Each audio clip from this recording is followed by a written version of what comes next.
Bienvenidos a un diálogo para Sudamérica, en donde charlamos sobre los desafíos y las oportunidades que enfrenta el continente sudamericano, cómo construir una Sudamérica más próspera.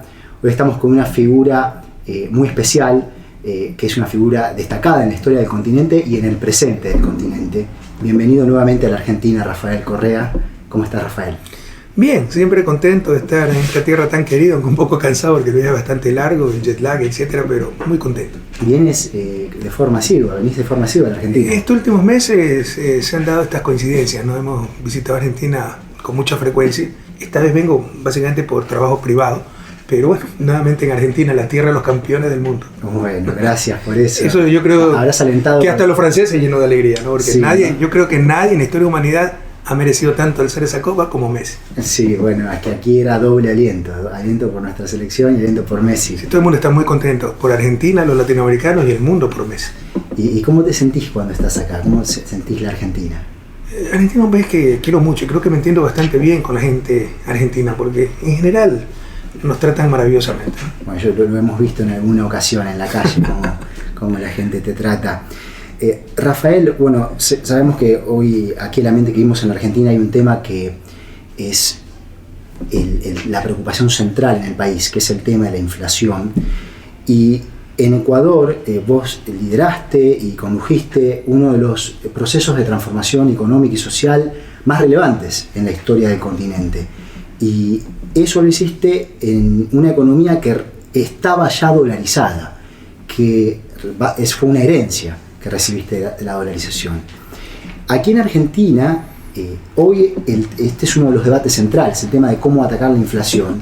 Yo lo que digo es que a veces se proponen soluciones simples a problemas complejos. Si fuera tan simple ya se hubiera resuelto, pero una de las propuestas que se están llevando adelante es la de la dolarización. Y dado que tuviste esta tarea de conducir a Ecuador y a su economía en el contexto de una dolarización, quisiera comenzar por ahí, quisiera preguntarte qué significa la dolarización para un proceso de desarrollo económico y social. Bueno, complementando un poco lo que decías, como frente a estos problemas perdemos la sensatez, vemos el corto plazo y vemos solo la parte, no el todo. Muchas veces el remedio es más caro que la enfermedad, ¿no? Y para curarse el dolor de cabeza uno se corta la cabeza. O se olvidan que cualquier medicina, para utilizar términos médicos, tiene efectos secundarios, y que los efectos secundarios pueden ser mucho más serios que el problema primario que está tratando esa medicina. Y eso precisamente es la dolarización. A nosotros nos fue bastante bien en nuestro gobierno, crecimos más que el promedio de América Latina, pero el mundo debe tenerlo claro, no fue gracias a la dolarización, sino a pesar de la dolarización. Tú eres un economista y muy bien preparado, tú sabes que un tipo de cambio fijo extremo es recesivo, ¿ya? Eso lo dice Stiglitz. La dolarización y un tipo de cambio fijo extremo en general, como la convertibilidad, controla la inflación y nada más. Pero no es el único problema, sino que frente a una inflación de más de 100% la gente se desespera. Pero hay el problema de desempleo, hay el problema de la industrialización y todo eso afecta a la dolarización. No es que te resuelve un desequilibrio, en este caso monetario, inflación, ¿ya? Pero te genera otro, combatir el desempleo o la industrialización, que es básica para el desarrollo, que debe ser nuestra meta de largo plazo. Y si quiere después profundizamos sobre dolarización e industrialización.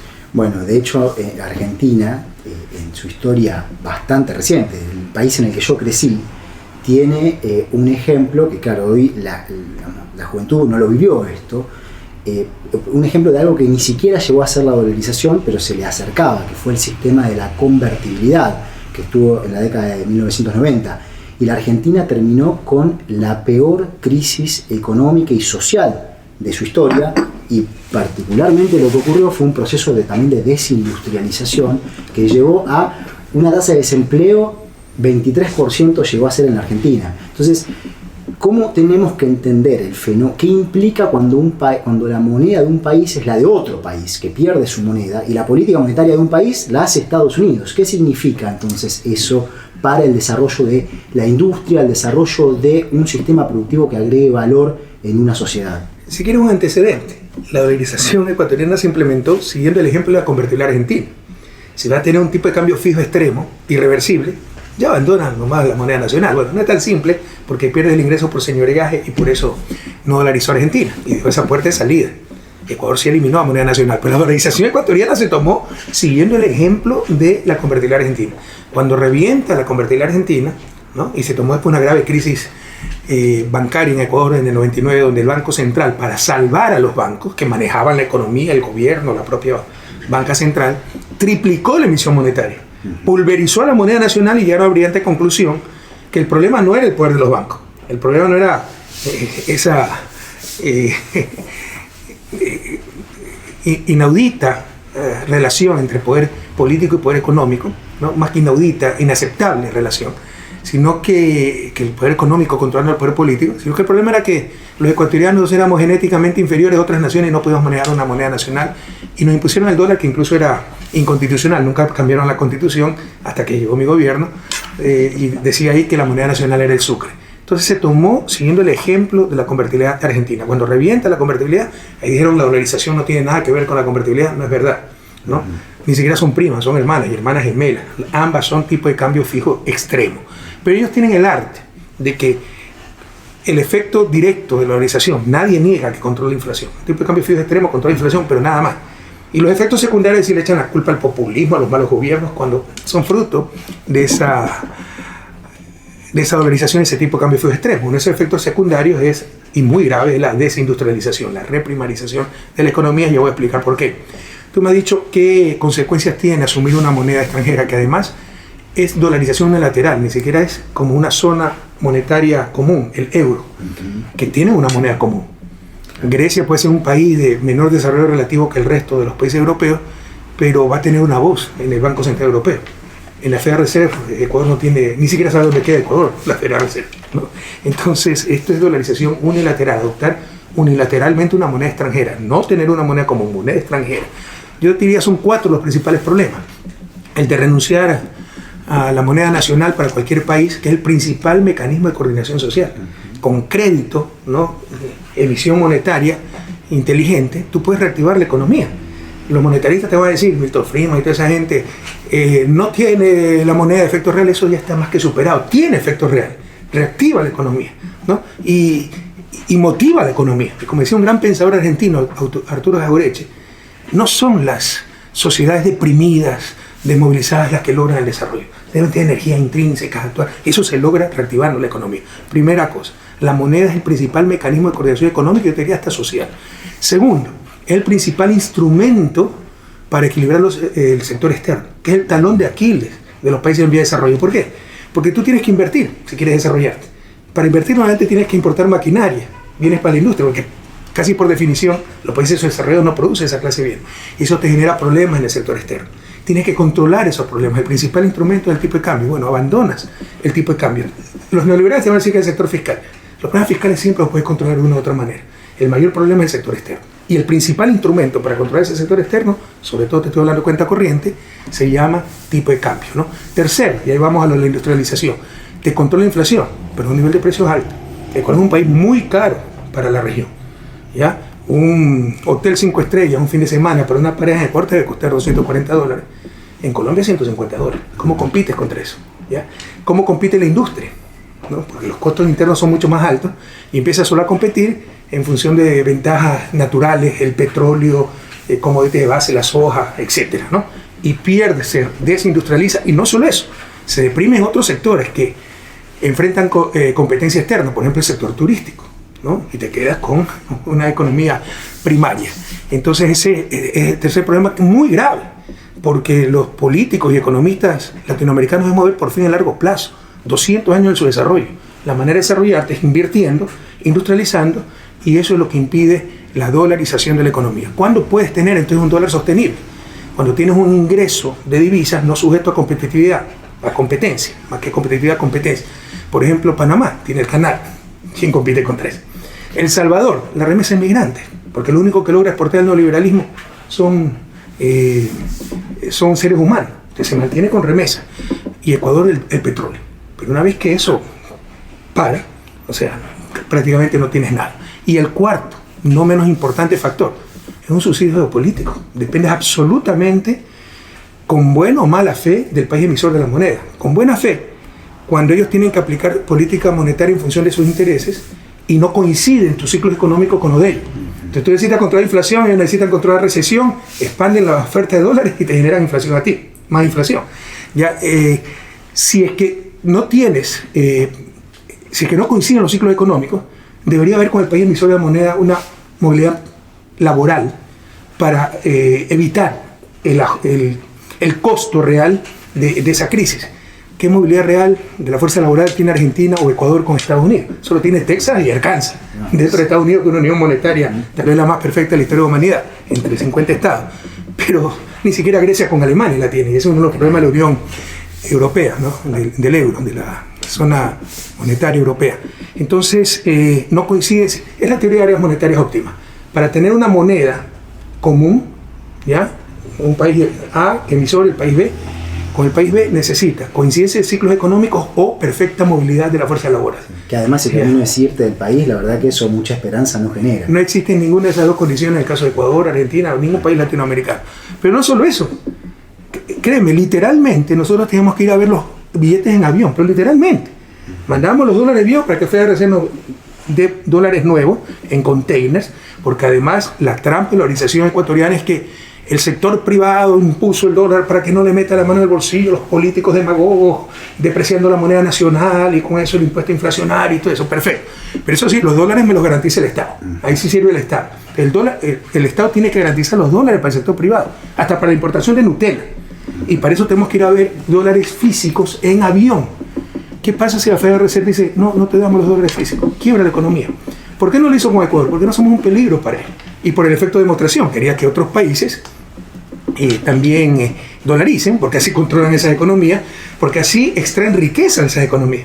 Emitiendo un billete de $100 y la silla argentina cuesta $100, claro, se está apropiando. Claro. Es el ingreso por señoría de la silla argentina, entendamos eso. Emitiendo papel sin valor, capta valor real de otros países si se comercia con esa moneda. Entonces le convenía que otros países también dolaricen. Por eso no pasó nada con Ecuador, pero yo no sé si nos pase algo con Argentina. En todo caso van a estar dependiendo de la buena voluntad del país emisor de esa moneda. Bien, no, yo aquí obviamente espero que esto no pase, porque sería un paso atrás, mucho más que un paso atrás para la Argentina, la idea de la dolarización, pero das un conjunto de definiciones muy importantes para pensar el asunto.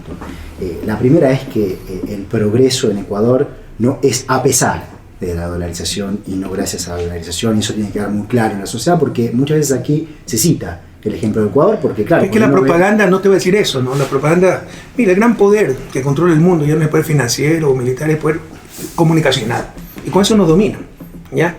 No necesitan las botas militares, necesitan el bombardeo de los titulares para hacerte creer cualquier cosa. El poder sin contrapoder, lo cual hasta rompe la democracia, el sentido de democracia, donde todo poder necesita un contrapoder o regulación social, que se llama leyes, pero si le pones leyes es atentado a la libertad de prensa.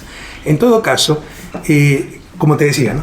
Cuando hay un beneficio de dolarización, controla la inflación, ahí está, gracias a la dolarización. Cuando hay problemas es por culpa de Correa, por culpa de Fernández, por culpa de Cristina, por culpa de Kirchner, ¿no? Y cuando hay otros efectos positivos, fruto de la acción de gobierno, por ejemplo, tuvimos la inversión más alta del continente, también es gracias a la dolarización. Y confunden a la gente, nunca dan pruebas, ni conceptos, ni nada, solo propaganda. Y no gracias a la definición de poner los recursos del Estado en pos de un crecimiento de la inversión en infraestructura pública, en educación, en salud, en ciencia y tecnología. La segunda definición que me parece muy importante es el hecho de que la dolarización implica precios altos. Sí. Aquí se está discutiendo en Argentina, no es que técnicamente no sea posible, sino que ocurriría a un tipo de cambio totalmente absurdo, lo que implica que no solamente no va a haber pesos, sino que tampoco va a haber dólares, no va a haber nada, no va a haber trabajo. Y ese es otro problema de sostenibilidad, ¿no? Claro. Mira, es fácil vender la dolarización por la falacia de la composición, que es la base de la macroeconomía. Es un concepto aristotélico. Lo que es bueno para la parte no es bueno para el todo. Si tú quieres ahora tener un concepto muy importante, unas visiones que se llaman la ciencia de la complejidad, ese es el enfoque que debe adoptar la nueva economía, ¿no? Claro.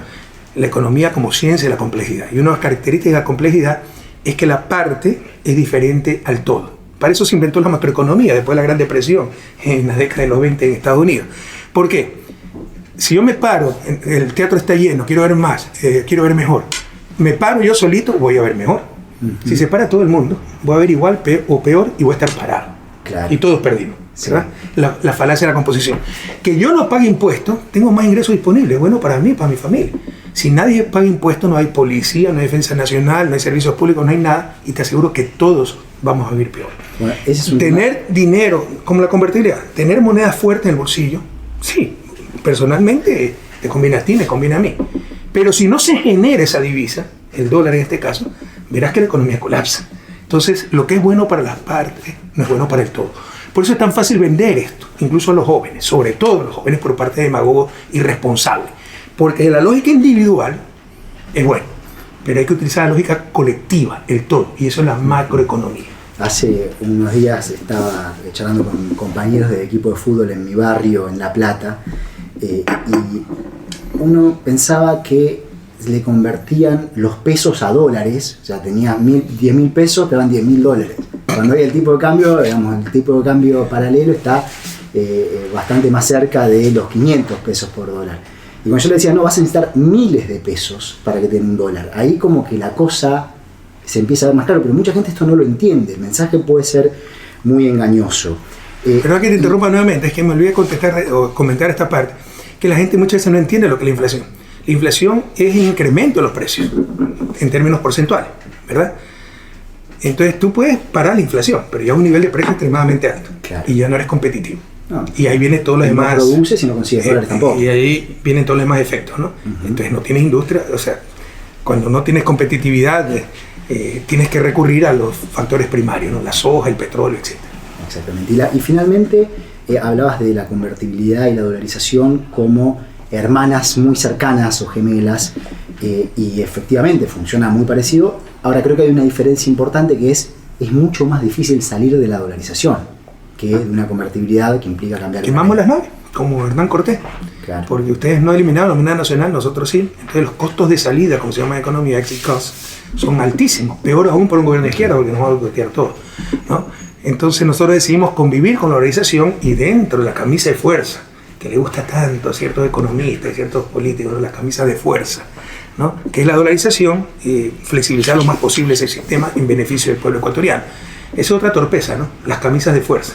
Tú eres economista, tú sabes que un máximo no restringido siempre va a ser superior a un máximo restringido. Entonces les encanta restringir las cosas. Pero es que Hernán Cortés quemó las naves, sí, y logró conquistar México. Pero suponte que no lo hubiera logrado y hubiese tenido que huir en las naves que quemó. Sería el más grande idiota de la historia. Fue buena suerte, no una buena decisión. Exactamente. Bueno, quisiera pasar a un tema o trasladarnos a la región en su conjunto. Estos temas que nosotros vivimos hoy en Argentina, en donde ha habido durante la última década problemas para generar puestos de trabajo de calidad, para lograr que la economía sostenga un ritmo de crecimiento económico que en la década previa sí había ocurrido, que pueda darle continuidad a progresos económicos y sociales. Es un problema que se verifica en muchos países de la región. Si hoy agarramos a alguien en mi país y posiblemente en muchos otros países de la región que tiene, digamos, 25 años, y hay una alta probabilidad de que esa persona no sienta mucha esperanza y está cada vez más alejada de la política en sí, de la idea de la política como un instrumento para la transformación. Yo me quiero enfocar en dos temas. Uno es el tema económico y el otro es el tema político, pero voy a arrancar por el económico. Nosotros vimos en la región, en buena parte de la región, que cuando se acaba el boom de los commodities que se había dado en la década anterior, la región no pudo sostener los progresos económicos y sociales que había verificado. La región bajó muy fuerte la pobreza, la desigualdad, pero lo que no pudimos terminar de verificar fue una transformación de las estructuras productivas que le pudieran dar continuidad a eso. Hoy, desde el punto de vista económico, y después por supuesto que tenemos que pasar a lo político, porque eso siempre es lo primero, ¿no? Pero desde el punto de vista económico, cuando pensamos qué esquema de políticas públicas sería virtuoso, qué rol juegan los estados para ello, qué espacio hay para una mayor integración en el continente, tal vez sobre todo a partir de la infraestructura para generar incrementos en la productividad, mayor escala de producción, el continente más fuerte conectado. Y en este mundo hoy, ¿qué espacio puede ocupar el continente? ¿Qué estrategia de política internacional como bloque deberíamos apuntar sobre todo si logramos ir hacia un sendero de gobiernos progresistas. Son muchas cuestiones, pero todas vinculadas. Se pide que sea astrólogo ya, no economista. Pero sabemos que, bueno, además son temas que vas construyendo. ¿Y qué pensamos al respecto? Mira, alguna reflexión y se me olvidó de algún punto que planteaste, me haces de acuerdo. Primero, Hayu Chang, un gran historiador económico, estuvo aquí querido amigo, la semana pasada, sudcoreano, para mí el mejor historiador económico vivo, dice que la economía es un argumento político. La economía la que hemos querido disfrazar de ciencia, pero muchas veces es ideología y transversalmente tiene componente político. Lo que te presentan como ciencia, como ley natural, física, es un planteamiento ideológico del mercado de trabajo. ¿Qué es eso? Y te plantean en las facultades que la demanda de trabajo de parte de las empresas, entonces mientras más bajo el salario, más demanda, la oferta de trabajo de parte de los trabajadores, mientras más salario, más cantidad de trabajo y el equilibrio, y cualquier salario mínimo genera desempleo. Eso no es verdad. Primero, ese mercado no existe. Segundo, si tú pagas buenos salarios, generas demanda, y si tienes economías de escala, a medida que produces más bajan los costos, ¿no? Puedes vender más barato, ser más competitivo, aumentar salario. Eso nos pasó en Ecuador. Yo aumenté salario y creció más la economía. Y lo aumenté. Yo encontré 160, acabó en más de $400. Lo aumentamos sustantivamente. Entonces, es pura ideología, ¿no? No pura ideología, pero mucha ideología. Tú decías también de que no pudieron resistir el cambio de ciclo económico. Claro, no es lo mismo un boom de commodities que un mercado, una crisis de las commodities en la que se basa la economía latinoamericana, sobre todo sudamericana. Pero estamos preparados, al menos de acuerdo para eso, porque lo que tienes que hacer es saber invertir eso. Nosotros invertimos, por ejemplo, en hidroeléctrica. Yo cuando llegué, solo 40-44% de la energía eléctrica era de fuente hídrica. El resto era térmica, importabas combustible para eso porque ni siquiera tenemos capacidad suficiente de refinación. Incluso importabas directamente la electricidad carísima de Colombia y Perú, ahora la exportamos a ellos. Entonces eso, más la repotenciación de la refinería, más los proyectos mineros, más nuevos campos petroleros, con la inversión adecuada, le habremos dado al fisco un ingreso de unos 2-3 puntos del PIB. Que no hayan podido sostener eso fue porque implementaron el neoliberalismo, no creen en el Estado, además de que gobiernos muy corruptos, muy ineptos. Entonces, se puede hacer. Y por supuesto, recuerden que la riqueza de las naciones en el siglo XXI ya no son los recursos naturales, como el siglo XIX, ni siquiera el capital físico, la industria, es el ser humano, ¿ya? La sociedad del conocimiento, un ser humano, generar conocimiento y un ser humano capaz de utilizar ese conocimiento y de innovar. Entonces tenemos que invertir muchísimo en educación, en universidad e investigación, y en eso América Latina está a la cola del mundo, sobre todo en universidades y en inversión en investigación. Y para eso se requiere esfuerzo conjunto, porque eso es carísimo. Ya no es un observador que veía que la tapa de la cantina se elevaba con el vapor y ahí deduce algunas cosas. Son experimentos que cuestan mucho, cuestiones sistemáticas, y lo tenemos que hacer coordinando entre países. Ese es uno de los objetivos, por ejemplo, de UNASUR. Y ahí voy a lo que tú me decías, el rol del Estado. Es que nos han metido pura ideología, ¿no? Que el Estado es el malo, que es perverso, que ataquemos al Estado. El Estado somos nosotros, es la representación institucionalizada de la sociedad. Y así como es importante la acción individual, que nadie la puede negar, en la que se fundamentan los liberales, es igual de importante la acción colectiva, nuevamente, porque la parte no es igual al todo, es diferente al todo. El todo es diferente a la parte. Y porque se requiere pues, acción en conjunto, vivimos en sociedad. Hay cosas que puedes hacer individualmente, hay cosas que no. Individualmente tú puedes, nadie duda, y eso se llama, tú sabes, eficiencia productiva.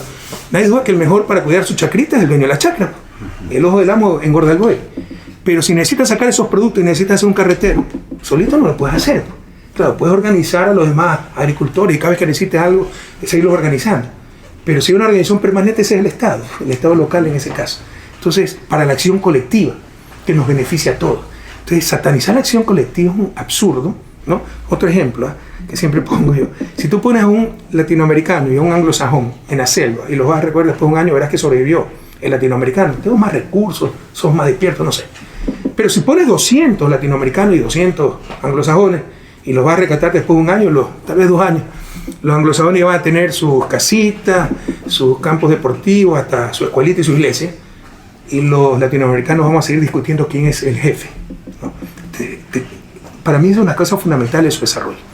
200 años de su desarrollo. Uno de los grandes enigmas del desarrollo es por qué al norte del río Bravo se desarrolló el Achorro no. Una de las causas, una pregunta con respuestas complejas. no única. Pero una de esas respuestas es nuestra incapacidad para acción colectiva correcta. Un ejemplo, tenemos un problema inflacionario y ya queremos eliminar la moneda nacional. Claro. Y pensamos en el corto plazo, sanguíneamente, sin sensatez. Entonces, ¿quién lleva esa acción colectiva? El Estado. Por supuesto, se necesitan buenos administradores de ese Estado y buenas decisiones de acción colectiva. Pero el Estado es necesario para implementar, ejecutar esa acción colectiva. Marcabas que la economía es una ciencia política. Esto es algo que yo siempre enseño en la clase 1, tanto aquí en Argentina, esta mañana estábamos en la clase en la Universidad de La Plata. Toda la economía funciona en un marco de relaciones de poder. Eso es lo primero. Y mucho de lo... yo creo que dentro de 100 años los libros de economía van a ser bastante diferentes. El reconocimiento de que la economía es una ciencia política que funciona en un marco de poder es central para entender cómo hacemos política económica. Yo de hecho doy un curso también en la Universidad de Columbia, en Estados Unidos, se llama Deuda Soberana y Dinámicas de Poder. Todo proceso, tanto de endeudamiento, de crédito, de endeudamiento como de desendeudamiento, es un proceso político también. Lo segundo, Rafael, que marcabas, y que aquí en Argentina creo que hay cierta diferencia, y que es una ventaja con respecto a buena parte del continente, es cómo en el mundo de hoy el conocimiento es absolutamente central para la capacidad, la ventaja comparativa, como lo llamamos los economistas, de una nación. En el siglo XIX los factores no se movían, el trabajo no se movía, el capital físico no se movía. Hoy se mueve todo de un lado a otro del mundo. Lo que no se puede mover es la capacidad de generar conocimiento y aplicarlo en una economía, y tampoco se puede mover la infraestructura pública, algo que yo resalto mucho en tu presidencia en Ecuador. Eso está en un lugar determinado y te genera abundancia en algo que te hace más productivo, y ahí los estados juegan un rol absolutamente central. Yo en el caso de Argentina soy muy optimista sobre el futuro que puede construir el país, y algo que vale mucho es nuestro sistema de universidades públicas. Ustedes, para la región, su sistema es excelente. El de Ecuador es muy malo. Lo mejoramos sustancialmente, pero está en retroceso. Es un sistema para la comunidad social. Todavía a nivel mundial, en general América Latina, ese es un problema del continente que creo que tiene que invertir mucho más en conocimiento y también en infraestructura pública. Y aquí hay un punto que quisiera charlar que tiene que ver con la integración del continente. Cuando estaba en la gestión pública, como ministro de Economía en la Argentina, una de las prioridades en lo que era la política exterior con el resto del continente, particularmente con Brasil, era cómo alentar una integración que a mí me gusta llamar integración ofensiva, en lugar de una integración defensiva, que es complementaria. ¿Qué quiero decir con esto? Una cosa es pensar en la idea de un mercado común, que se protege, que pone aranceles, que te da tiempo para alcanzar, para que nuestras industrias se desarrollen. Pero eso realmente nos quedamos esperando y con eso no alcanza. Y hay un espacio en donde veo mucha posibilidad de agregar el valor para el continente, que empieza por la integración energética. ¿Por qué no puede ser por nuestro continente un mercado energético común, donde la electricidad vaya de cualquier punto del sur de la Argentina a cualquier punto de Ecuador, de Brasil, lo mismo con el gas? Que esto permitiría escalar los niveles de producción, bajar los costos de producción y, bien regulado, el Estado haciendo su trabajo, bajar los precios. Y la energía es un insumo clave en la producción, generar más industrialización. Esto, por supuesto, que requiere de financiamiento. Y muchas veces el problema que tiene la región, además de la falta de coordinación, es el financiamiento, y también requiere de capacidades técnicas que necesitamos desarrollar nosotros mismos. ¿Pensás que desde el punto de vista de la integración a partir de la infraestructura, la región podría tener un salto en cuanto a su capacidad de competir con el resto del mundo? Pero obvio, pero déjame abundar un poquito de la respuesta anterior, que omití, yo creo, conceptos que son importantes. Tú hablaste de la productividad, ¿no? Y mira, la productividad es un componente necesario pero no suficiente para la competitividad. En el ejemplo que habla el agricultor, ese agricultor puede ser muy productivo produciendo su chaca, definiendo productividad como la producción que da la combinación de diferentes factores de producción. Nadie mejor que él. Pero si no puede sacar su producto y se le pudre, no tiene competitividad. Para la competitividad es necesaria la acción colectiva. Significa infraestructura, energía, seguridad, etc., ¿no? Y para eso el rol del Estado es fundamental. Es lo que se llama también eficiencia productiva, ¿no? Y la eficiencia asignativa. El mercado tiene ventajas teóricas y empíricas, se ha demostrado, sobre la eficiencia productiva. El ojo del amo engorda al buey, pero nada que ver con la eficiencia asignativa. Es lo que Prebisch decía, para mí Prebisch ha sido uno de los mejores economistas latinoamericanos, la miopía del corto plazo y del largo plazo del mercado, ¿no? En el corto plazo, porque no ve todos los rendimientos solo una parte, no el todo, ¿no? Un estadista, alguien que maneja un Estado, tiene que ver la rentabilidad social, que es multidimensional, no es solo la financiera, cuál es la rentabilidad de un monumento, y la rentabilidad a largo plazo, es decir, asignar recursos para inversión adecuada te va a permitir crecer a largo plazo, pero sacrificas consumo, bienestar en el corto plazo, pero para vivir mejor en largo plazo. Eso no tiene el mercado. Entonces, en esa eficiencia asignativa, cómo asignar los recursos sociales, el Estado tiene un rol muy importante. Es un ejemplo muy claro, ¿no? Puede ser, el mercado se guía por la rentabilidad, puede ser que lo más rentable sea una fábrica de licor, y nadie la va a manejar mejor que él, la fábrica de licor. Pero puede ser que socialmente se requieran más bien plantas de leche, pero los demandantes de leche no tienen recursos, no hay demanda de leche, no hay plantas de leche. ¿Sí me explico? ¿Ya? ¿Qué es más importante? Yo te diría nuestra etapa de desarrollo.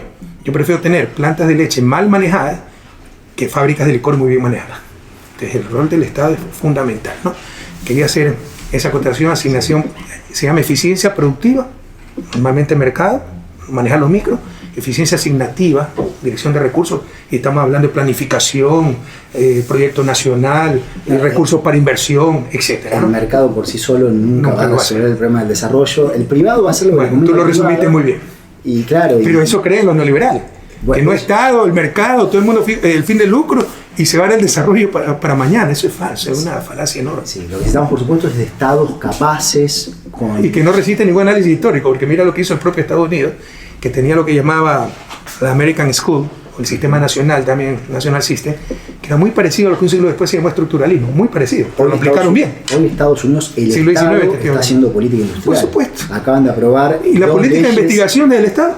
¿Te imaginas? Siempre, pero ahora, digamos, muy claro, dos leyes, CHIPS y la ley de reducción de la inflación, que eso significa inversión concreta en desarrollo industrial, incluyendo subsidios, lo cual muchas veces en nuestros países han sido castigados por las reglas de la Organización Mundial de Comercio, no pudiendo o teniendo límites a lo que se puede hacer en términos de política industrial. Hoy Estados Unidos está haciendo política industrial, siempre la hizo y hoy está haciendo aún de forma más visible, y los países que les ha ido bien, el Estado tuvo un rol muy importante. Claro que es muy importante que tengamos estados con capacidades. Para mí es muy importante la fortaleza de los estados, el orden de los estados para lograr esto. Mira, es que el modelo en que se fundamenta la economía prácticamente reducida a la teoría de mercado es totalmente falso, ni siquiera es idealizado, es falso.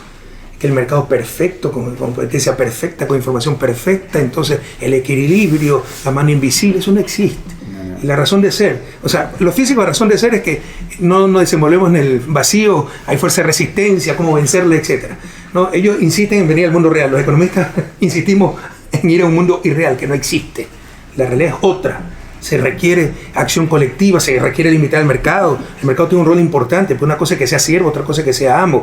No todo puede ser mercancía, hay derechos, hay cosas de largo plazo esenciales. Y para eso se necesita la acción colectiva y para eso se requiere Estado. Y los que niegan esto ni siquiera han entendido la historia, porque revisen el propio proceso de desarrollo de Estados Unidos. Tú me has hablado de la integración, todo lo que tú has dicho, con todo cariño, Martín, se lo quería hacer en UNASUR. Uno de los proyectos fundamentales de UNASUR, que le llamamos la integración integral, tú le llamamos integración ofensiva, integración integral, ¿ya? No solo mercado, comercio, sino agenda investigativa común, para que Perú no investigue lo mismo que está haciendo Ecuador, nos complementemos. Por ejemplo, Consejo de Defensa, Consejo de Salud, que nos fue también con la gripe porcina, luego con el COVID ya no existía UNASUR y fue un desastre el manejo del COVID para la región. E integración energética. La idea era, por ejemplo, el norte de Chile es deficitario en energía, Ecuador es superavitario, que Ecuador mande energía al norte de Chile, para eso se necesita interconectividad. No es el mismo electrón que te llega, tiene que pasar por Perú, Perú nos cobra algo, invierte en su infraestructura y mandamos el electrón a Perú y Perú el electrón a Chile y nos complementamos.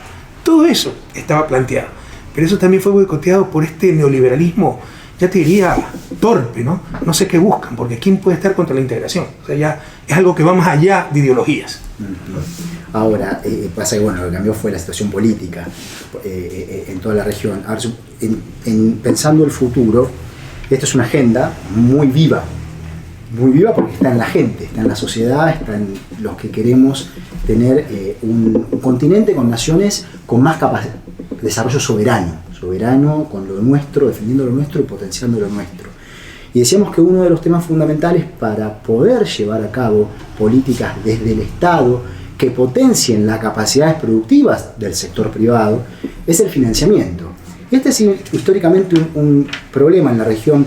Hablabas de poder, quiero citar un trabajo reciente de los autores se llaman Carmen Reinhardt, que es muy conocida aquí en la región, y Christoph Trebesch. Y es muy curioso además, digamos, sí, que en el Banco Mundial también, Reinhardt. Estuvo en el Banco Mundial. Pero ellos producen un trabajo que... Pero sí recuerdas todo lo que hizo. ¿Cómo? Sí recuerdas todo lo que hizo doña Carmen. Ahora, en este trabajo, mira la conclusión a la que llegan ellos. Lo que dicen es, cuando miramos la historia de los préstamos por parte en forma de bonos, esto es hoy en día Wall Street, en su momento era Inglaterra, a los otros países que no son los dos imperios que hubo en los últimos 200 años, Inglaterra y Estados Unidos, termina ocurriendo que los países de la región y de todo el mundo, pero sobre todo los de la región, pagan en promedio mucho más, aún teniendo en cuenta todos los defaults, las reestructuraciones, pagan en promedio mucho más que lo que paga un bono de tesoro. O sea, no es que hay una compensación por el riesgo, hay mucho más que eso. Y esto, la interpretación que dan es distinta, pero yo he lidiado con esto. Esto tiene que ver con cómo funciona el sistema mundial. Hay una transferencia desde el sur hacia el norte del mundo. Hay renta. Esto significa menos posibilidad de inversión pública para el desarrollo de la región.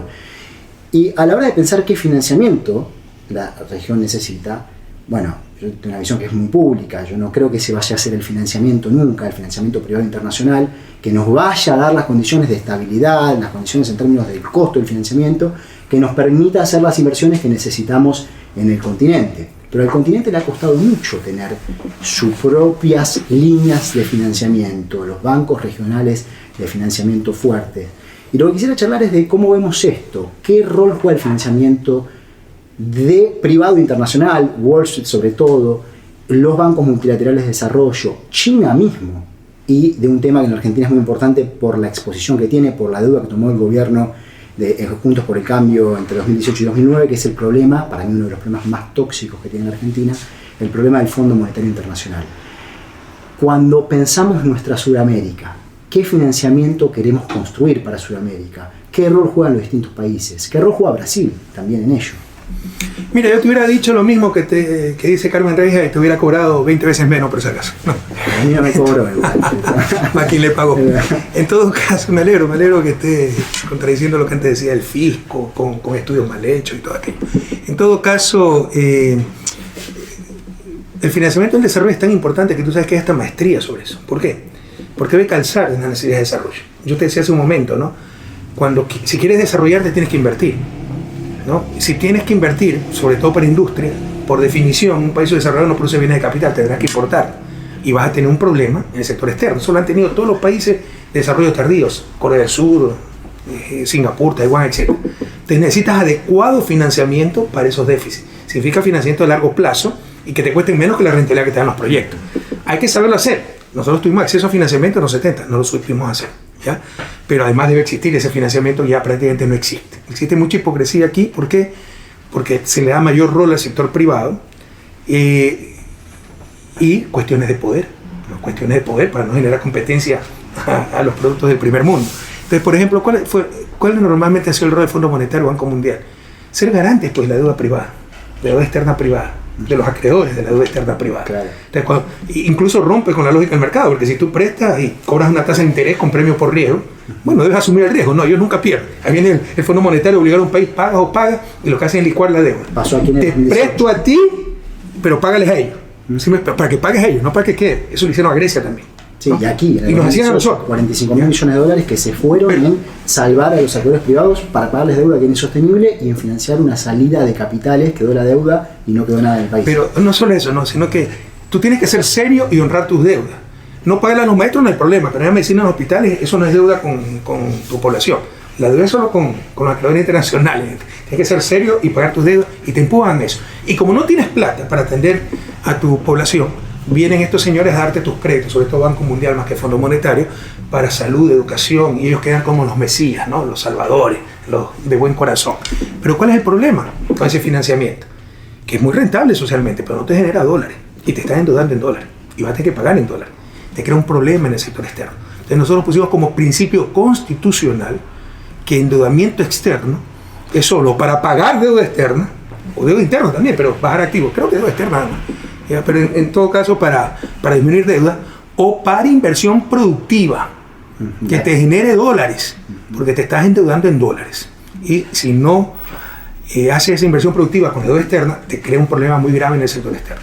Yo creo que, bueno, supongo que la posición de cada país es diferente en el tipo de créditos que toman con los distintos organismos multilaterales, sacando al FMI, que es otra cosa. Sí. Hablo de la CAF, del BID, del Banco Mundial. Bueno, yo hablaba de los consejos en Washington y sobre todo Banco Mundial, ¿no? que era el asistente, el de buen corazón, ¿no? Te obligaba por un lado a pagar toda la deuda privada y como no te alcanzaba para el sector social venían a prestarte esta burocracia, ¿no? Los organismos regionales son más flexibles, la CAF. Bueno, ahí es donde creo que tenemos que tener una mucha mayor profundización, ¿sí?, de los organismos regionales.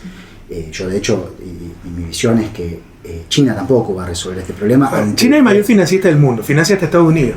Nosotros tuvimos como visión estratégica acercarnos a China para el financiamiento para el desarrollo, porque además éramos complementarios. ¿Cuál es el talón de Aquiles de China? Energía, petróleo. Nosotros teníamos petróleo para vender y ellos tenían financiamiento para darlo. Y fuimos ejemplo para toda América Latina, pero cuidado. Claro, ellos persiguen, y depende de tu estructura. Ellos persiguen sus propios intereses. Son más duros para negociar que el Fondo Monetario. Claro, pero supimos negociar y gran parte de la transformación que tuvo Ecuador fue gracias a ese financiamiento chino. Bueno, aquí hay financiamiento de China y de hecho se usa y ha servido. Hay que saber negociar, si no te pisan. Pero lo que digo es, hace falta mucho más y tiene que venir de la región porque cada quien financia a lo que le termina conveniendo financiar. Resulta ser que en el caso de Ecuador convenía financiar cosas que le convenían a Ecuador también, pero la región necesita su propio financiamiento y se da situaciones en donde exponerse al mercado de crédito internacional nos termina dejando muchas veces dado vuelta. Y esto yo creo que el mercado privado es una locura, ¿no? Eso es corto plazo, alta tasa de interés. Bueno, y después de lo que fue la crisis financiera internacional del 2008, la caída de Lehman Brothers, y hablabas antes de cómo los países usan sus políticas monetarias. Estados Unidos tuvo una política monetaria muy expansiva. Y después del COVID, 2008. Durante el COVID también. Y también, por supuesto. Y eso generó mucha liquidez en el mundo, y esa liquidez fue a distintos lugares. Y también mucha vino aquí a América Latina, y hoy el continente está más expuesto a deuda privada con el sector privado internacional, que es más inestable en un contexto en el cual además la Reserva Federal ahora está deshaciendo parte de esa liquidez. Todos los días en la mesa de dinero de la Reserva Federal se están revendiendo los bonos que en su momento compraron, sacando dólares de la economía. Hay menos liquidez en el mundo. Se le disparó la inflación. Y exactamente, se reacciona de esa manera, se sube la tasa de interés. Son todos temas que para la región son muy importantes en un contexto de mayor dependencia que antes de esos capitales y que creo que estructuralmente tenemos que resolver. Y aquí me interesa mucho hablar de un tema que no es tan conocido en Argentina. Pero perdona, Martín, coincidimos. Lo que pasa es que no es fácil. Claro. O sea, tener capacidad de financiamiento es tener excedentes, que es lo que falta en un país subdesarrollado. Pero por eso también es buena la integración. Porque juntos podemos hacer mucho más, podemos disminuir costos. Por ejemplo, reservas. Es como un seguro, ¿no? Si en un barrio de 100 casas, cada quien compra un seguro de incendio, ¿no? Le va a salir más costoso si el barrio se organiza y compra el seguro para las 100 casas. ¿Por qué? Porque la probabilidad de que se incendien las 100 casas de golpe es mínima. Entonces, se va a disminuir costo. Lo mismo, las reservas es para respaldar posibles crisis, sobre todo el sector externo. Si cada país tiene sus reservas, como las tenemos en este momento, invertidas en el exterior, centenas de miles de millones de dólares, ¿ya? Entonces nos va a requerir mucho más recursos. Si hacemos pooling reserve, juntamos las reservas, ¿ya? Vas a tener más seguridad con menos reservas y vas a poder liberar recursos para otros fines. Esa era la arquitectura financiera de UNASUR. El Fondo de Reserva del Sur y el Banco de Desarrollo del Sur, con los excedentes que se generaban por ese juntar reservas. ¿Okay? Es así. Ahora, quisiera hablar de un tema que se hizo en Ecuador bajo tu presidencia, que aquí no es muy conocido, pero es que lo encuentro muy relevante. Muy relevante a efectos de entender nuestras propias dinámicas y creo que es muy relevante para todo el continente. Bueno, sabes que yo me parece que fue una cosa muy buena para Ecuador. Fue la experiencia de recompra de bonos que el mercado los valuaba muy por debajo de la promesa que hacían esos bonos, lo que los economistas llamamos el valor nominal de esos bonos. Y esto implicó, de hecho, un desendeudamiento, una baja del nivel de deuda de Ecuador. Me gustaría que esto se conozca más, tanto en Argentina como en el continente, si nos podés contar un poco esta experiencia. Fue muy buena experiencia. Mira, para empezar, nosotros no es que estafamos a nadie, ellos nos estafaban a nosotros. Esa deuda que venía de los años 80 se había pagado 3 veces. Y que eran primero bonos Brady, después bonos Global, pero refinanciaban eso, ¿no? Pero ya estaba pagada, ¿no? Además, los tenedores de deuda en ese momento, no es que si valía 100 el bono lo habían comprado 100, lo habían comprado 30. Y el que lo vendía 100 ya había recuperado su inversión. Porque un bono de 100 al 8%, ponle 12, 15 años, más que ganó por ese capital que prestó. Entonces a nadie se había estafado, estaban estafando al gobierno. Las cosas que se descubrieron fueron horrorosas, ¿no? Hicimos una comisión de auditoría de deuda, primera y hasta donde sé, única vez en historia que un gobierno organiza esa comisión. Normalmente ha habido comisiones del sector privado, pero del sector de organizaciones no gubernamentales. Pero primero un gobierno hacía esa comisión y descubrieron cosas inverosímiles, no lo van a creer. Que, por ejemplo, los abogados del país eran los mismos abogados de los acreedores. Que los que iban a negociar deuda, el ministro de Finanzas era tenedor de deuda. Entonces negociaba en función de su bolsillo. ¿No? Cosas horrorosas, ¿no? Que nosotros mismos, de acuerdo con la ley de Nueva York, se me va la palabra en español, iba a prescribir la deuda. Nosotros mismos pedíamos que no prescriba. Porque caía en moratoria, de acuerdo con la ley, después de cierto tiempo de moratoria, prescribe, no prescribe, queremos pagar, ¿no? En todo caso, cosas horrorosas. Y se demostró que se había pagado 3 veces. Entonces, el triple, ¿no? Entonces dijimos, no pagamos. En ese momento, qué sé yo, los bonos habrán estado 33, 35%. Y obviamente, ¿cuáles son las famosas renegociaciones de deuda? Que te dicen, logramos una quita de 10%, pero sobre el 100%, en el mercado está 30, 35%. En verdad estás pagando el triple de lo que vale en el mercado y que podías comprar en el mercado, como haría cualquier especulador financiero, y retirar tu deuda. Entonces nosotros dijimos, no pagamos. Era un momento en que teníamos buen colchón de liquidez, podíamos aguantar la arremetida de los mercados financieros, porque ese es el otro problema. Siempre quieres negociar deuda cuando estás en crisis, cuando estás en una posición de debilidad, entonces te patean pues en el piso. Esa gente no tiene misericordia. Entonces nosotros negociamos deuda cuando estamos en un gran momento y podíamos aguantar la arremetida.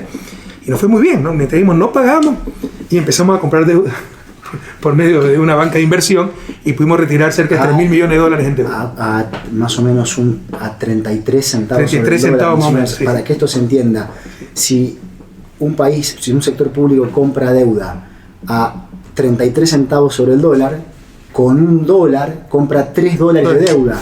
Entonces está bajando la deuda en $2. O sea, se está desendeudando. Está bajando la tercera parte de la deuda. La verdad que el Estado es parte del mercado. ¿Qué problema hay? ¿Qué puede comprar? Pues es que sí, eso hace los especuladores financieros son inteligentes. Si tú lo haces para defender a tu país, a tu pueblo, entonces eres un sinvergüenza. Y no cumpliste los compromisos internacionales y no te van a invitar nunca más a un cóctel de Fondo Monetario. O sea que el punto aquí a dejar en claro es que comprar deuda que tiene un descuento muy grande en el mercado es desendeudarse. Con $1 compra 3, baja la deuda en 2. Ahora, salir a vender deuda, si el Estado tiene bonos propios y cotizan a 33 centavos y los sale a vender, ¿eso qué significa? Está perdiendo. Y está haciendo exactamente lo contrario, se está endeudando. Y se está endeudando a unas tasas de interés muy altas. Este me parece que es un tema muy importante a entender en el contexto de nuestras dinámicas. Ecuador llevó adelante una operación que desendeudó a Ecuador. Hay que tener mucho cuidado con el costo que le implica a un pueblo salir a vender bonos cuando su precio es muy bajo. Si entendí tu ejemplo, una cosa es comprar bonos que algún día valieron 100%, ya recuperaron su capital hace rato y están a 33% por el riesgo país, tú lo compras directamente.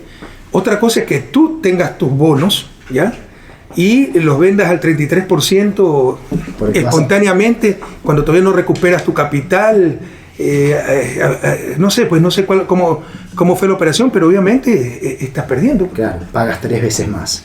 Ese es un tema. No entendí bien. O sea, un bono del Estado que lo vendes, si vale 100, lo vendes a 33. Bueno, aquí hay una discusión porque que escapa, es muy específica de la Argentina, pero sí, hay una situación en donde hay una venta ocurriendo de bonos del sector público en dólares y a valores que están más o menos en esa línea, más bajo, de hecho, alrededor de 23 centavos sobre el dólar. Entonces hoy vendes a 23 centavos algo por lo que prometes pagar $1 entre ahora y el 2030. No es complicado, o sea, si vendes un momento de precios bajos y tú eres el que posee esos bonos, estás perdiendo, es un absurdo.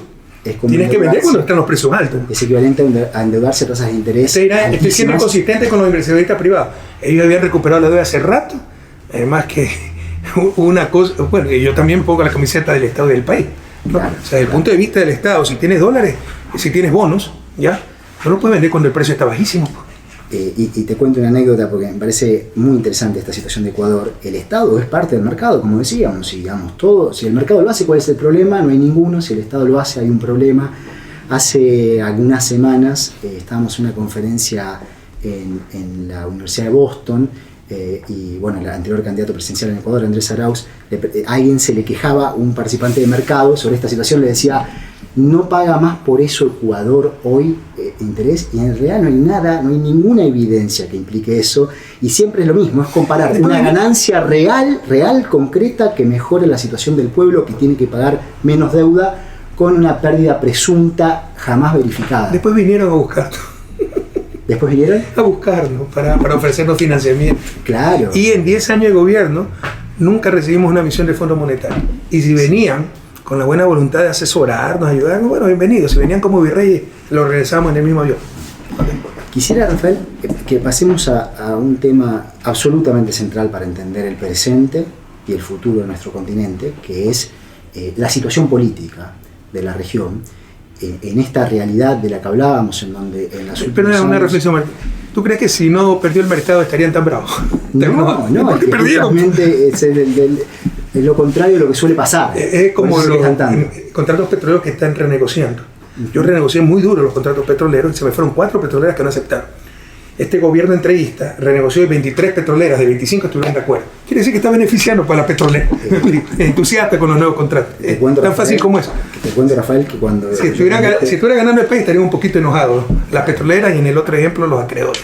Cuando yo conduje la reestructuración de deuda argentina, deuda externa, en el 2020, al mismo tiempo Ecuador hacía la reestructuración y los acreedores me decían, el buen ejemplo es Ecuador, el ejemplo amigable con el mercado, y había mucha queja, pero siempre esto es así, siempre hay conflicto de intereses en estas situaciones de deuda, porque cuando hay una reestructuración hay que definir quién se queda con qué, lo anterior no era sostenible, por eso había una prima de riesgo. ¿Cuál es la referencia? Porque se engañan a esta gente. Quita el 10%, sí, sobre 100, pero estos están vendiéndose a 30 en el mercado.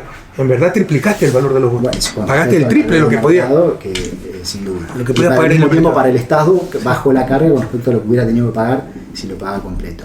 Pero bueno, yendo a la situación política, hablábamos de esta realidad de la región en la cual, diría, una década, un poquito más, dependiendo de cada país, porque cada realidad es diferente, ha habido una situación de estancamiento, en algunos casos crisis, como pasó en Argentina entre el 2018 y después vino el COVID, 2020, 2021 una recuperación, y ahora se ve hacia dónde va el país, pero en esta situación económica hay un evidente problema de representación, una situación de fragmentación política, se necesitan de coaliciones, en Argentina, Chile, Colombia, mismo Brasil, hay más gobiernos de coaliciones, más necesidad de estas coaliciones para ganar elecciones.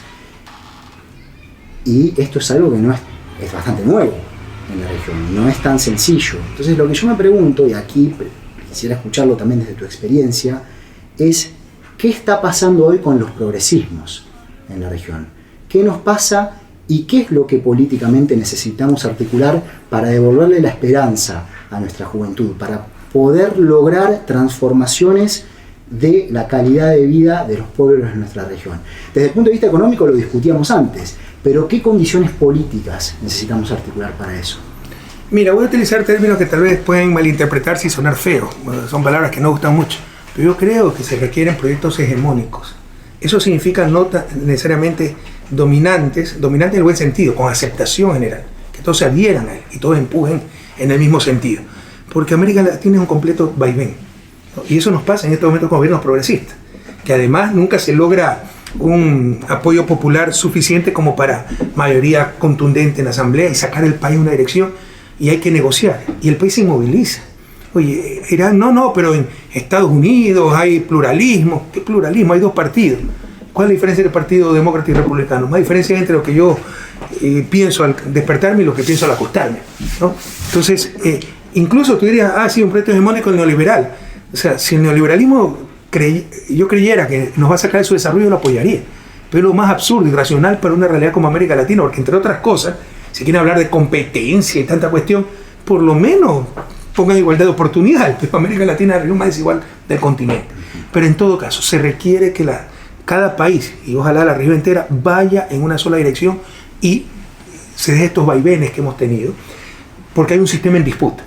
¿Ya? No hay consenso todavía sobre el sistema y no hay un proyecto hegemónico. Y al mismo tiempo creo que hay que agregar que también hay esta palabra restricciones en cuanto a qué capacidades tienen los estados, qué espacio tienen, que son diferentes hoy, que seguro que diferentes que antes del 2008, diferentes que antes de lo que fue la crisis financiera del Atlántico Norte. Muchas veces es difícil lidiar con estas realidades también desde el punto de vista político, en donde hay menos espacio. ¿Pero me está hablando de restricciones internas o externas? Restricciones de financiamiento, ¿no? Restricciones de lo que podemos hacer del Estado, qué espacio hay para las políticas públicas y la mayor necesidad de priorizar. A mí me pasaba, por ejemplo, que yo decía, quiero destinar muchos más recursos a la infraestructura pública y a la inversión en conocimiento, pero no tengo financiamiento, entonces necesito bajar de otro lado. ¿Y qué quería bajar? Los subsidios a esto, al consumo de la energía, que muchas veces beneficia a los sectores más ricos de la población. Y no era para nada sencillo dar eso. En otro momento, donde hay muchas menos restricciones... Por cuestiones de poder, ¿no? Por cuestiones de poder, pero el problema es que nosotros necesitamos trascender también y poder desbordar la... Necesitas poder para enfrentar esos poderes, eso es lo que no se entiende. En América Latina ganar una elección es ganar el poder. Los poderes fácticos continúan intactos, el poder económico, el poder militar, el poder mediático, que es desequilibrante totalmente porque genera consenso, ¿no? Contra las necesidades de la gente. Te aplauden las cosas más contraproducentes para ellos mismos. Pregúntale a cualquier pobre de América Latina, ¿hay demasiados impuestos? Sí, hay demasiados impuestos. América Latina es la región de más bajos impuestos del mundo y por eso tiene la peor distribución del ingreso del mundo. Los propios pobres que no pagan impuestos te dicen eso, porque se lo dijo la prensa, ¿ya? Entonces tienes que enfrentar esos poderes fácticos, poderes extranjeros. Por eso se requiere poder.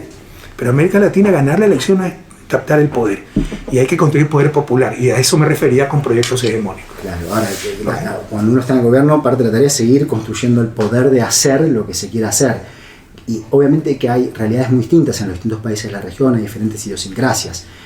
Lo que sí veo es que es muy difícil desde construir liderazgos en donde se diga, bueno, esto es lo que tenemos, no es por ahí la más maravilla del mundo, porque tenemos una situación mucho menos holgada, mucho más dura que antes, y te toca priorizar. ¿Cómo se lidera cuando las restricciones son mucho más fuertes que antes y en donde las decisiones solamente no hay fórmula mágica, ¿no? ¿Cómo es que Messi juega tan bien? Es extraterrestre. ¿Cómo Maradona juega tan bien y hacía jugar también? Porque esa era la capacidad de Maradona, hacía jugar a los demás extraordinariamente también. Ya son dones, no talento. Entonces se necesita también talento para gobernar, porque los problemas políticos son muy claros. O sea, muchas veces los costos son concentrados y el beneficio difuso. Entonces nadie se percata del beneficio. Algo está mejor, pero los que recibieron el costo sí se percatan y te odian y empiezan a boicotearte, ¿no? Sí. Entonces son los problemas políticos. O sea, te estoy hablando, por ejemplo, de cobrar impuestos a la banca y te odia a la banca para mejorar, qué sé yo, la salud. Entonces vas a encontrar más medicina en los hospitales, pero es un beneficio difuso, mientras que el costo es concreto. Y los que reciben ese costo te van a odiar. El costo es para hoy día, para hacer una hidroeléctrica va a estar en 10 años y que te va a generar ahorrar divisa durante 50 años. Pero el costo es hoy día. Entonces son problemas políticos muy graves. Y por eso debes tener una capacidad de persuasión que es muy difícil, más aún con una prensa en contra. Entonces el desafío es enorme, ¿no? La audacia es importante, ¿no? Maradona era un gran audaz. La verdad que yo lo conocía, Maradona. La verdad que lo quería muchísimo. Era un personaje. Sí, sí. Pero digo, a mí sí lo conocía cuando fue a jugar a Ecuador. Yo era presidente y lo invitaron a una parrilla en la embajada en Quito. Es sencillísimo el tipo. En todo caso, si tú debemos tener claro, aquí nadie tiene vocación de mártir, yo no me creo héroe, pero si no, al menos si lideras un proyecto progresista, o sea, tienes que ir a ocupar un sillón, el sillón presidencial, y arriesgar la vida, porque es arriesgar la vida. Sí. Tienes que estar dispuesto a enfrentar cualquier cosa. Sí, no te tiene que importar, uno no le tiene que importar a uno mismo, me parece. O sea, siempre tiene que importarte, pero a pesar de eso tienes que hacer lo correcto, ¿no? Sí, yo creo que hay un lugar donde está más allá que uno. pero también es responsabilidad de la gente, ¿no?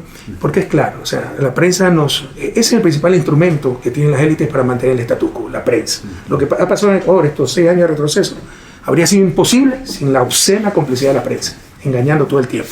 Entonces, es muy difícil ya lograr ese consenso con la prensa en contra, que nos engaña permanentemente. Pero no nos equivoquemos, la gente también quiere ser engañada. Sí. Porque cuando escuchan que un político es corrupto, todos aplauden para sentirse superiores también, ¿no? Este es el corrupto, no yo. Hemos cambiado un poco esa mentalidad. Ahora, ha cambiado, las relaciones de poder han cambiado fuertemente con respecto a esta década que hablábamos, que en Ecuador te toca hacer una tarea muy relevante para la historia, y lo vemos en cuestiones concretas. Algunos ejemplos. Yo en el año 2021, en el 2022, en el contexto de la guerra que cambió los retornos de los commodities y que generó una renta extraordinaria, simplemente porque cambiaron los precios de los commodities que los países exportan. Esto en Argentina impactó y presentó un proyecto de ley que se llama Proyecto de Ley de Renta Inesperada. Era una renta inesperada, hay que grabarla y sacarla y dársela al pueblo. Ni siquiera se trató en el Congreso. Hace pocos días el gobierno argentino estuvo en reuniones con el gobierno brasileño, hay todas unas discusiones públicas sobre financiamiento y claro, en el año 2022 o 2021 el gobierno de Bolsonaro envía al Congreso un proyecto para independizar el Banco Central y ahora las limitaciones que tiene el actual gobierno de Brasil para cualquier política de financiamiento para el desarrollo de su país y de la región que lo necesita para su país está muchísimo más limitado. Los balances de poder han cambiado y cosas que en algún momento se podían hacer hoy parecen más difíciles, pero me parece tan importante poder dar vuelta a esto porque la cuestión distributiva es absolutamente central, no alcanza con crecer. Podemos hablar de todo lo que pueda hacer la región para crecer, lo que pueden hacer los estados, pero al fin y al cabo la distribución es un componente absolutamente fundamental del desarrollo. Yo encontré todo eso. El Banco Central era autónomo, hacía lo que le hagan. Autónomo es su pueblo. Obviamente bien dependiente de Washington, donde iba a pasar sus últimos días sacrificada la bolsa. Jubilaban a los 55 años, jubilaciones doradas, pero en dólares cuando teníamos Sucre, ¿no? Y se jubilaban a los 55 años. Tontería. En todo caso, con la Constitución del 2008 dejó de ser independiente.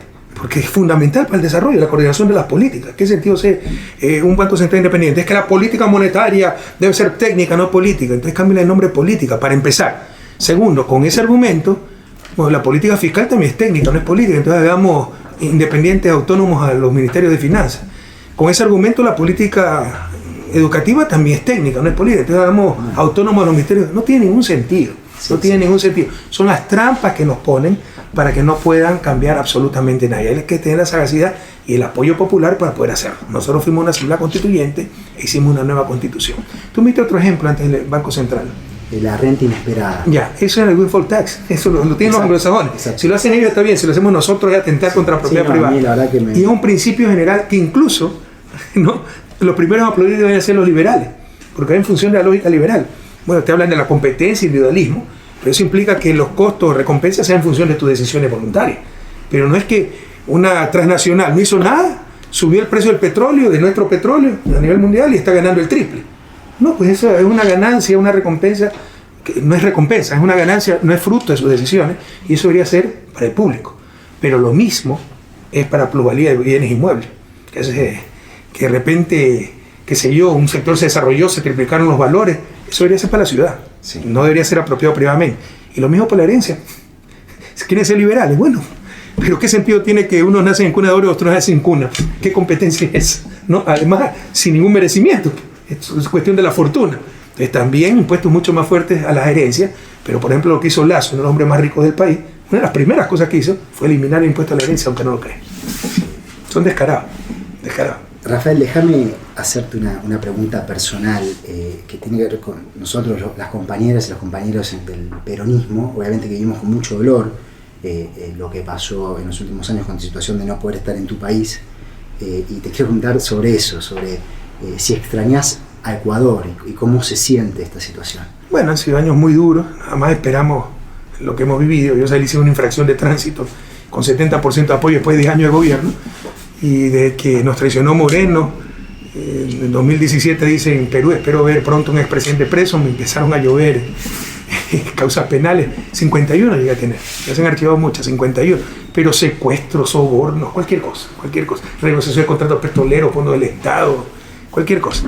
Han sido años muy duros. En todo caso, yo planifiqué ir a vivir a Europa porque mi esposa es belga, habíamos vivido 25 años en Ecuador, mis dos hijas estaban estudiando en Francia, pero la idea era poder volver a mi país, pues no, dejamos una casita ya amoblada en un sector de clase media de Quito, en el norte de Quito, e incluso tuvimos que sacar todas las cosas cuando pensamos que iban a llenar la casa, ¿no? O sea, tuve que pasar a mi hijo para que no me la quiten, y bueno, la hemos arrendado, pero para pagar la universidad de mi hijo, pero la idea era tenerla amoblada para que si queríamos volver un verano, mis hijos también. Mis hijos adoran Ecuador, pero no han podido volver y tampoco les va a permitir volver, así quieren hacerlo porque el peligro es muy grande, ¿no? Entonces, por supuesto que ha sido duro, por supuesto que extraño mi país, mi tierra, pero es cuestión de tiempo, ¿no? Y lamentablemente, cuando tú ves en el largo plazo, es la historia de América Latina. Se avanza y nos negamos el futuro, nos negamos nosotros mismos el bienestar, y a retroceder, a destruir todo. Y por factores, algunas veces sí, por intereses creados, pero algunas veces por simple envidia, porque no fueron ellos los exitosos. Hay que destruir el éxito. Y esto importa muchísimo para la política pública, sin duda que para la política económica, estas dinámicas. Hay un periodista argentino que, de hecho, ha publicado 2 libros por esta editorial en la que estamos en este lugar tan lindo, Editorial Siglo XXI, se llama Diego Genud. Hace poco publicó un artículo que el título es "El delito es perder". Y cuando pasa esa situación en donde perder pasa a ser el delito, toda la política pública queda distorsionada y mucho de la política pasa a hacerlo por la supervivencia más que por la transformación. Y esto es tan grave para nuestro continente. Pero bueno, hay que salir de esa página. Eso me refería cuando hablaba de proyectos hegemónicos, que una y otra vez se han ratificado en las urnas y con suficiente apoyo popular para tener el poder de transformaciones profundas y de enfrentar a los poderes fácticos que van a evitar cualquier transformación. Yo siempre decía, gobernar un país como Ecuador y un país latinoamericano es como tratar de avanzar, arrastrar una carga muy pesada con 50 perros rabiosos jalándote las piernas. O sea, por todos los medios te trata de hacer caer, impedir el avance. Es muy duro. Sí, muy duro. Al fin y al cabo estos problemas, por eso es tan importante, al fin y al cabo es el voto el que tiene que resolver. O sea, un proyecto que no pierda, pero no solo que no pierda, que gane contundentemente para que tenga la suficiente base popular, el suficiente poder político para hacer transformaciones profundas, porque hay que hacer transformaciones profundas, no por novelero, pero Einstein decía, intentar una y otra vez las mismas cosas y esperar diferentes resultados es insanidad, es locura. 200 años vamos en su desarrollo, vamos a seguir intentando lo mismo, porque siempre te dicen, ¿no? ¿Qué país del mundo se ha desarrollado con el socialismo? Yo creo que hay respuesta para eso, pero ni siquiera una pregunta pertinente.